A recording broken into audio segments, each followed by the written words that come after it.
नमस्कार मित्रांनो, स्वागत आहे तुमचं जी.केच्या नवीन व्हिडिओमध्ये. मित्रांनो, आज आपण असे काही 50 जी.केचे क्वेश्चन अभ्यासणार आहोत, जे तुम्हाला माहिती असतील आणि काही मित्रांना माहिती देखील नसतील असे प्रश्न आपण आजच्या व्हिडिओमध्ये अभ्यासणार आहोत. परंतु तत्पूर्वी विद्यार्थी मित्रांनो, आपण जर या चॅनलवरती नवीन असाल, चॅनलला सबस्क्राईब करा, व्हिडिओला लाईक करा आणि जास्तीत जास्त शेअर करण्याचा प्रयत्न करा. तर चला व्हिडिओला सुरू करूयात, कोणताही वेळ वाया न घालवता. तर पहिला प्रश्न आहे, राष्ट्रीय सभेचे संस्थापक कोण होते? तर याचे उत्तर आहे सर एज ह्यूम. दुसरा प्रश्न आहे, भारतीय राष्ट्रीय काँग्रेसची जी पहिली अध्यक्ष महिला अध्यक्ष ही कोण होती? तर सरोजिनी नायडू ही पहिली महिला अध्यक्ष होती. त्यानंतर राष्ट्रीय काँग्रेसचे पहिले अध्यक्ष कोण होते? तर व्योमेशचंद्र बॅनर्जी हे पहिले अध्यक्ष होते. त्यानंतर काँग्रेसचे पहिले अधिवेशन कोणत्या शहरात भरले होते? तर काँग्रेसचे पहिले अधिवेशन हे मुंबई या शहरात भरले होते. मित्रांनो, पोलीस भरतीसाठी अत्यंत इम्पॉर्टंट हे प्रश्न आहे, त्याच्यामुळे नक्की व्हिडिओ पूर्ण पहा. तर चला पुढे पाहूयात. स्थानिक स्वराज्य संस्थांचे जनक कोणास म्हटले जाते?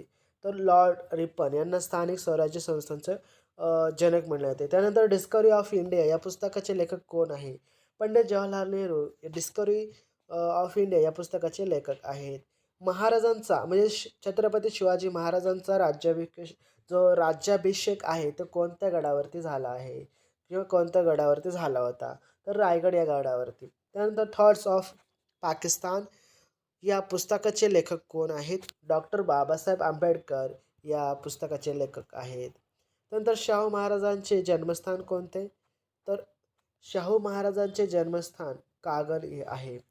शिका, संघटित व्हा आणि संघर्ष करा ही घोषणा कोणी दिली? डॉक्टर बाबासाहेब आंबेडकरांनी ही घोषणा दिलेली होती. त्यानंतर मुलींसाठी पहिली शाळा कोणी सुरू केली? मुलींसाठी पहिली शाळा ही सावित्रीबाई फुले व महात्मा ज्योतिराव फुले यांनी सुरुवात केली होती. त्यानंतर सत्यशोधक समाजाची स्थापना कोणी केली? महात्मा फुले. मराठी वृत्तपत्र सृष्टीचे जनक कोणास म्हटले जाते? तर बाळशास्त्री जांभेकर यांना म्हटले जाते. त्यानंतर मराठी म्हणजे पहिले मराठी वृत्तपत्र कोणते आहे? तर पहिले मराठी वृत्तपत्र हे पत्र दर्पण आहे. भारतरत्न पुरस्कार मिळवणारे पहिले महाराष्ट्रातील व्यक्ती कोण? तर महर्षी धोंडो केशव कर्वे हे आहेत. त्यानंतर भारतीय राज्यघटना केव्हा अंमलात आली? तर 1950 म्हणजे 26 जानेवारी 1950ला भारतीय राज्यघटना ही अंमलात आलेली आहे. त्यानंतर लोकसभेची कमाल म्हणजे जास्तीत जास्त सदस्य संख्या किती असते? 552. Okay, next. राज्यसभेची एकूण सभासद संख्या 250 असते. राज्यसभेमध्ये एकूण किती सदस्य निवडून येतात? तर 238. राज्यसभेमध्ये 12 सदस्यांची नियुक्ती कोण करते? राष्ट्रपती. आणि राज्यसभेच्या सभासदांची जी मुदत आहे ती किती वर्षे असते? तर मित्रांनो, राज्यसभेची सभासदांची मुदत ही 6 वर्षे असते. राज्यसभेचा पदसिद्ध अध्यक्ष कोण असतो? हे उपराष्ट्रपती असते. चला पुढे. तर प्रश्न क्रमांक 23 आहे, अतिशय इम्पॉर्टंट प्रश्न अभ्यासत आहोत आपण. महाराष्ट्रातून लोकसभेचे किती सदस्य निवडले जाते? पहा, आपल्या महाराष्ट्रातून लोकसभेचे किती सदस्य निवडले जाते? तर 48 सदस्य आपल्या महाराष्ट्रातून लोकसभेमध्ये निवडले जाते. त्यानंतर दुसरा आहे, महाराष्ट्रातून राज्यसभेचे किती सदस्य निवडले जाते? तर महाराष्ट्रातून राज्यसभेचे हे 19 सदस्य निवडले जाते. ओके, हे लक्षात ठेवा. त्यानंतर भारताचे सर्वोच्च न्यायालय हे कोठे आहे? महाराष्ट्राचे सर्वोच्च न्यायालय हे दिल्ली येथे आहे. आपण लक्षात ठेवा, खूप इम्पॉर्टंट प्रश्न आहे. त्यानंतर भारतात सध्या किती उच्च न्यायालय आहेत? तर सध्या जर पाहायला गेलं तर मित्रांनो 25 सध्या उच्च न्यायालय आहे. महाराष्ट्र विधानसभेचे सदस्य संख्या किती? तर 288 ही सदस्य संख्या आहे. चला पुढे. महाराष्ट्र विधान परिषदेची एकूण सदस्य संख्या किती असते? तर 78 ही एकूण सदस्य संख्या आपली असते. त्यानंतर विधानसभेचा कार्यकाल किती वर्षाचा असतं हे आपल्याला माहीतच असलं पाहिजे. याचं उत्तर आहे कायमस्वरूपी, त्याला आपण स्थायी देखील असं म्हणतो. पहा पुढे. भारतातील लोकांचा मुख्य व्यवसाय कोणता? तर मित्रांनो, आपण जिओग्राफीमध्ये भूगोलामध्ये आपण अभ्यासलेला आहे, भारत हा कृषीप्रधान देश आहे. म्हणून भारतातील लोकांचा मुख्य व्यवसाय हा शेती आहे, कारण संपूर्ण भारत हा शेतीवरती अवलंबून आहे.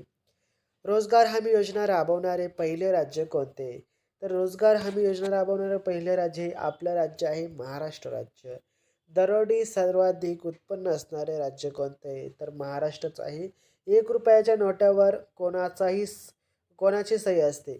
तर आपणास माहीत नसेल तर लक्षात ठेवा, वित्त सचिव यांची ही 1 रुपयाच्या नोटावरती सही असते. 100 रुपयाच्या नोटावर कोणाची सही असते मित्रांनो? तर बँक ऑफ रिझर्व्ह यांचे जे गव्हर्नर असतात ग्राहक संरक्षण कायदा कोणाच्या काळात राबवला गेला? तर राजीव गांधी यांच्या ह्या काळामध्ये राबवण्यात आलेला होता. त्यानंतर महाराष्ट्रात पंचायत राज्याची स्थापना केव्हा झाली? तर 1 मे 1962 साली. ग्रामपंचायतीचा जो सचिव असतो तो कोण असतो? प्रश्न आहे, अतिशय महत्त्वाचा मोठा प्रश्न आहे. जिल्हा परिषद आणि ग्रामपंचायत यांच्यामधील महत्त्वाचा दुवा कोणता? तर पंचायत समिती. जिल्हा परिषदेची सर्वात महत्त्वाची समिती कोणती आहे? स्थायी समिती. त्यानंतर गावात कोतवालाची नेमणूक कोण करत असतं? तहसीलदार. 7/12 उतारा कोण देतो? हे खूप महत्त्वाचं आहे. तलाठी हा 7/12 उतारा देत असतो. चला पुढे. जिल्हा प्रशासनाचा प्रमुख कोण असतो? तर जिल्हा अधिकारी हा त्याचा प्रमुख असतो. नंतर गावामध्ये कायदा व सुव्यवस्था जो राबवण्याचं काम करतं तो कोण करतो? तर पोलीस पाटील. महाराष्ट्रातील जिल्हा परिषदांची संख्या किती आहे? उत्तर आहे 34. सूर्यमालेतील एकूण ग्रह यांची संख्या किती आहे? 8. पृथ्वीला किती उपग्रह आहेत? पृथ्वीला 1 उपग्रह आहे. सूर्यमालेतील सर्वात मोठा ग्रह कोणता? तर गुरु. चंद्रावर पहिला पाऊल ठेवणारी व्यक्ती कोण? तर नील आर्मस्ट्रॉंग हिचं नाव आहे. मित्रांनो, आपण जर व्हिडिओ शेवटपर्यंत पाहिला असेल तर नक्कीच चॅनल सबस्क्राईब करा, व्हिडिओला लाईक करा, जास्तीत जास्त शेअर करा. तर चला भेटूया आपण पुढच्या व्हिडिओमध्ये. तोपर्यंत जय हिंद, जय महाराष्ट्र, वंदे मातरम.